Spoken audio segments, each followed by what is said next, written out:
Hi viewers, welcome to our channel. ప్రస్తుతం మనతో పాటు సీనియర్ జర్నలిస్ట్ దాము బాలా సార్ వారితో మాట్లాడినాం. నమస్కారం సార్. నమస్తే సార్, జగన్ గారి పైన సిబిఐ వాళ్ళు కొత్తగా ఒక కేసు నమోదు చేశారు, చంద్రబాబు నాయుడు గారి నిర్ణయం తీసుకొని పెట్టించారు అని చెప్పేసి వార్తలు అయితే వినిపిస్తున్నాయి సార్. మరి ఏ కేసు నమోదు చేశారు, మరి ఈ కేసులో ఏం జరగవచ్చు అంటారు? ప్రత్యేకంగా కేసు పెట్టారనే ఏం లేదు. బట్ ఇప్పటివరకు ఏంటంటే ఆంధ్రప్రదేశ్లో సిబిఐకి అనుమతి లేదు. ఇప్పుడు సిబిఐకి అనుమతి చంద్రబాబు ఒక గెజెట్ నోటిఫికేషన్ ద్వారా ఇచ్చారు. మామూలుగా సిబిఐ అంటే సెంట్రల్ బ్యూరో ఆఫ్ ఇన్వెస్టిగేషన్ మన అందరికీ తెలుసు. బట్ అది ఒకప్పుడు 1941లో స్పెషల్ పోలీస్ ఎస్టాబ్లిష్మెంట్ అనేవాళ్ళు దాన్ని. అప్పటికి సిబిఐ అనే పేరు లేదు. ఆ తర్వాత 1963 ఏప్రిల్ 1 నుంచి సిబిఐ అనేది ఏర్పడింది. ఆ రోజు ఏర్పడింది. ఈ సిబిఐ ఏర్పాటుకి బేస్ అయిన చట్టం ఏదంటే Delhi police establishment act 1946 section 3 ప్రకారం ఇది ఏర్పడింది. ఈ ఢిల్లీ పోలీస్ ఎస్టాబ్లిష్మెంట్ యాక్ట్లో ఒక ప్రొవిజన్ ఉంది సెక్షన్ 3 ప్రకారం. ఆ ప్రొవిజన్ ఏంటంటే any state government general consent ఇస్తే తప్ప ఆ స్టేట్లోకి సిబిఐ ఎంటర్ అవ్వడానికి వీల్లేదు. అంటే మంది బేసిక్గా మన కాన్స్టిట్యూషన్ రాసిన వాళ్ళు కొద్దిగా ఫెడరల్ స్ట్రక్చర్ని అడాప్ట్ చేశారు. ఫెడరల్ స్ట్రక్చర్ అంటే ఇప్పుడు అమెరికా ఫెడరల్ స్ట్రక్చరే, అట్లాగే మంది కూడా ఫెడరల్ స్ట్రక్చర్ అన్నమాట. అంటే రాష్ట్రాలకు కూడా కొన్ని విషయాల్లో సంపూర్ణ అధికారాలు ఉంటాయి, కొన్ని విషయాల్లో కేంద్రానికి అధికారం ఉంటుంది, కొన్ని విషయాల్లో రెండు కలిసి పంచుకుంటాయి, ఇలాగా ఉంటుంది. అందువల్ల CBI central bureau of investigation అన్నప్పటికి కూడా స్టేట్ల అనుమతి లేకుండా ఆ స్టేట్లోకి ఎంటర్ కాకూడదు అనేది ఉందన్నమాట. ఈ స్టేట్ అనుమతి అనేది రెండు రకాలుగా ఉంటుంది. ఒకటి జనరల్ కాన్సెంట్ అంటారు, ఓవరాల్గా కాన్సెంట్ ఇచ్చేసేయడం, మీరు ఏ కేసులో అయినా ఎంటర్ అవ్వచ్చని. రెండవది కేస్ టు కేస్ కాన్సెంట్. ప్రతి కేసులో కూడా ఈ పలానా కేసులో మేము మీ రాష్ట్రంలోకి ఎంటర్ అవ్వాలి అని అనుమతి తీసుకోవడం, ఒక్కొక్క కేసుకి అనుమతి తీసుకోవడం, ఈ రెండు రకాలు ఉంటాయన్నమాట. ఇప్పుడు చంద్రబాబు 2014 నుంచి 19 వరకు సిబిఐని ఎంటర్ కాకుండా ఈ జనరల్ కాన్సెంట్ని రద్దు చేశాడు. అప్పుడెందుకు చంద్రబాబు రద్దు చేశాడు, ఇప్పుడెందుకు చంద్రబాబు ఇచ్చాడు అంటే తన ప్రయోజనాల కోసమే. ఎవరైనా ఏం చేస్తారు, తనకి ఉపయోగపడుతుంది అనుకుంటే ఆ పని చేస్తారు రాజకీయంగా. ఎనీ రాజకీయ నాయకుడు అదే, చంద్రబాబు అదే చేస్తారు. చంద్రబాబుకి అప్పుడు ఉంది ఏంటంటే సెంట్రల్ గవర్నమెంట్ మోడీకి యాంటీగా మారినాక 2018లో సిబిఐని రానికుండా చేయడానికి చంద్రబాబు ప్లాన్ చేశాడు. అప్పుడు ఈనాడులో ఒక కార్టూన్ కూడా వచ్చింది. ఒక కుక్కకి చంద్రబాబు కత్తి తీసుకొని తోక కట్ చేస్తున్నాడు. కింద క్యాప్షన్ ఏమంటే మా ఇంట్లో అనుమతి లేకుండా అడుగు పెడితే నేను ఊరుకుంటానా అన్న కైండ్ ఆఫ్ శ్రీధర్ కార్టూన్ అది. అంటే సిబిఐని కుక్కతో పోల్చి ఈ కుక్క మా ఇంట్లోకి అనుమతి లేకుండా వస్తే నేను గమ్మున ఉంటానా అని తోక కోస్తున్నట్టు. అప్పుడేమో సిబిఐని కుక్కతో పోల్చి సిబిఐ నా అనుమతి లేకుండా నా రాష్ట్రంలోకి ఎలా వస్తుందని చంద్రబాబు కట్ చేశాడు. ఇప్పుడు మరి అదే సిబిఐని అనుమతిస్తూ చేశాడు. ఇప్పుడు ఎందుకు చేశాడు అంటే ఇప్పుడు తన మీదకి రాదు, అది తన శత్రువు మీదకి వెళ్తుంది. సో తన మీదకి వస్తేమో తోక కట్ చేశాడు, శత్రువు మీదకి వస్తే వదిలేశాడు. ఇది క్లియర్గా చంద్రబాబు చేసిన పని. సో దీన్ని ఇప్పుడు ముఖ్యంగా టీడీపీ మీడియా పెద్ద ఎత్తున చంద్రబాబు సిబిఐకి అనుమతి ఇచ్చాడు, ఈ దెబ్బతో జగన్ పని కథం అన్నట్టుగా రాస్తుంది. నిజానికి ఇక్కడ జగన్ ఖచ్చితంగా అరెస్ట్ అవుతాడనేది అందరికీ ఉన్న అంచనా. కాకపోతే ఎప్పుడు టైమింగ్ ఇంపార్టెంట్.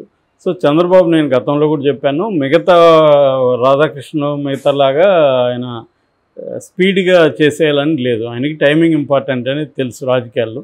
అట్లాగే మోడీకి కూడా ఎప్పుడు ఏ ఎఫెక్ట్ దేని మీద పడుతుంది అనేది కూడా మోడీ చూసుకుంటాడు.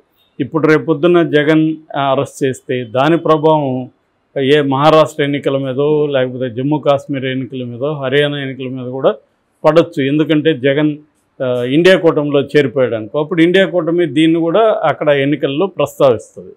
అంటే దానివల్ల ఏదో కొంపలు మునిగిపోతాయని కాదు, it's also to be taken అన్నమాట. దాన్ని కూడా పరిగణలోకి తీసుకోవాలి.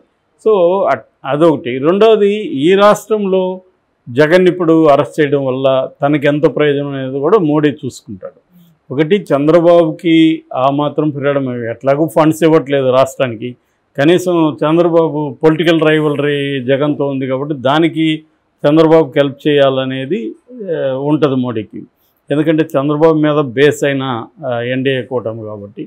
సో అందువల్ల ఇప్పుడు గెజెట్ నోటిఫికేషన్ ద్వారా సిబిఐకి జనరల్ కాన్సెంట్ ఇస్తున్నామని చెప్పారు. ఇందులో కూడా తెలుసుకోవాల్సింది ఏంటంటే జనరల్ కాన్సెంట్లో ప్రైవేట్ వ్యక్తులు కావచ్చు, లేదు కేంద్ర ప్రభుత్వ సంస్థలు కావచ్చు, కేంద్ర ప్రభుత్వ ఉద్యోగులు కావచ్చు, వాళ్ళ మీద ఎటువంటి ఎంక్వైరీ చేయడానికైనా సిబిఐకి అనుమతి ఉంది.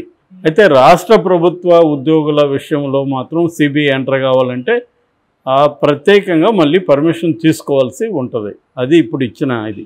నిజానికి చాలా రాష్ట్రాలు, వెస్ట్ బెంగాల్ కావచ్చు, ఛత్తీస్గఢ్ కావచ్చు, రాజస్థాన్, మహారాష్ట్ర, కేరళ, జార్ఖండ్, పంజాబ్, మేఘాలయ, ఈ రాష్ట్రాలన్నీ కూడా గతంలో సిబిఐని బ్యాన్ చేశాయి. ఇంతకుముందు నేను చెప్పినట్టుగా చంద్రబాబు ఎందుకు చేశాడంటే వాళ్ళు కూడా అందుకు చేశారు. మమతా బెనర్జీ మీద అనేక కేసుల్లో సిబిఐ ఎంటర్ అయితే సిబిఐని అక్కడ కొట్టారు కూడా సిబిఐ అధికారులను. అట్లాగే సిబిఐని ఎంటర్ కానికుండా మమతా బెనర్జీ ఆపింది. ఇక్కడ కూడా గతంలో బీఆర్ఎస్ కూడా అలాగే చేసింది.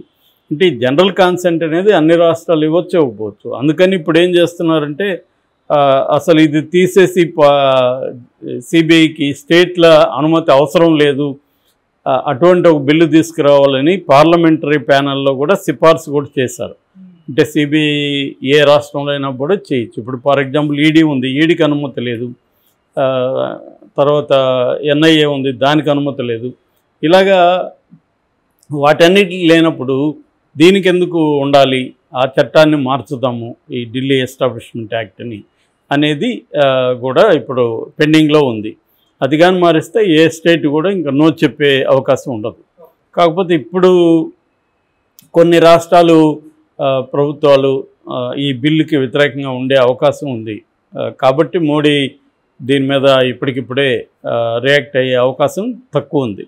ఏదేమైనా చంద్రబాబు ప్లాన్ ఏంటంటే ఈడీ లాంటి దాన్ని జగన్ కేసులోకి ఎంటర్ అయితే బెయిల్ త్వరగా రాదు. ఇప్పుడు ప్రాబ్లం ఏంటంటే అరెస్ట్ ఈజీగా చేయొచ్చు. అరెస్ట్ చేయడం ఎంత పని, ఆల్రెడీ జగన్ మీద కేసులు ఉన్నాయి. మద్యం కుంభకోణం, ఇసుక కుంభకోణం పెట్టారు. ఆల్రెడీ గతంలో కూడా జగన్ మీద 27 కేసులు ఉన్నాయి టోటల్గా. ఒక సిబిఐ ఈడీవే 18 కేసులు ఉన్నాయి. కాబట్టి ఈ కేసులు ఏదో ఒక దాంట్లో ఒక ఫ్రైడే నైట్ జగన్ని జైల్లో పెట్టేయడం పెద్ద కష్టం కాదు. కానీ దాంట్లో ఈజీగా బెయిల్ వచ్చేసే అవకాశాలు ఉంది. కాబట్టి జగన్ని ఒక 1 year 1.5 year బెయిల్ రాకుండా చూసుకోవాలంటే ఈడీ ఎంటర్ అయ్యి పిఎంఎల్ఏ చట్టం, ప్రివెన్షన్ ఆఫ్ మనీ లాండరింగ్ అని పెట్టగలిగితే, సిబిఐ కూడా ఎంటర్ అయితే, ఇప్పుడు కవిత 5 నెలలుగా ఎలా జైల్లో ఉందో అలాగే జగన్ కూడా ఎక్కువ కాలం జైల్లో పెట్టచ్చు. సో ఇది చంద్రబాబు ప్లాన్. లేదు ఆల్రెడీ అక్రమాస్తుల కేసుల్లో త్వరగా కేసులు ముందుకెళ్ళి శిక్ష పడితే అదొక లెక్క. కానీ అది డిస్టాంట్ పాసిబిలిటీ, అది పడే అవకాశాలు లేవు, శిక్ష పడే అవకాశాలు లేవు. కానీ కొత్త కేసులు పెట్టి దీంట్లో కూడా శిక్షలు ఏం పడవు. కానీ కనీసం మన అనేకసార్లు చెప్పుకున్నట్టుగా ప్రాసెస్ ఇస్ ద పనిష్మెంట్ ఇండియాలో. ఈ ప్రక్రియే శిక్ష, అంతేగాని నీకు శిక్ష అనేది సపరేట్గా అవసరం లేదు.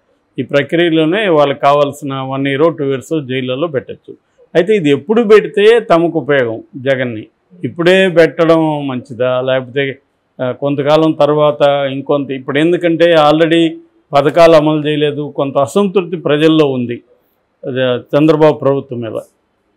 కేంద్రం నుంచి తగిన నిధులు రాలేదు, పథకాలు అమలు చేయలేదు, తర్వాత శాంతి భద్రతలు సరిగా లేవు, పెద్దగా ఈయన చెప్పినట్టుగా కంపెనీలు వచ్చి పెట్టుబడులు పెట్టింది లేదు. మొన్న కూడా శ్రీ సిటీలో ఆల్రెడీ ఎప్పుడో వచ్చిన దానికి మళ్ళీ తను వెళ్ళి ఇనాగరేషన్ చేయడం ఇవన్నీ చేసేదో డ్రామా చేశారు. కానీ జనాలకు తెలిసిపోయింది.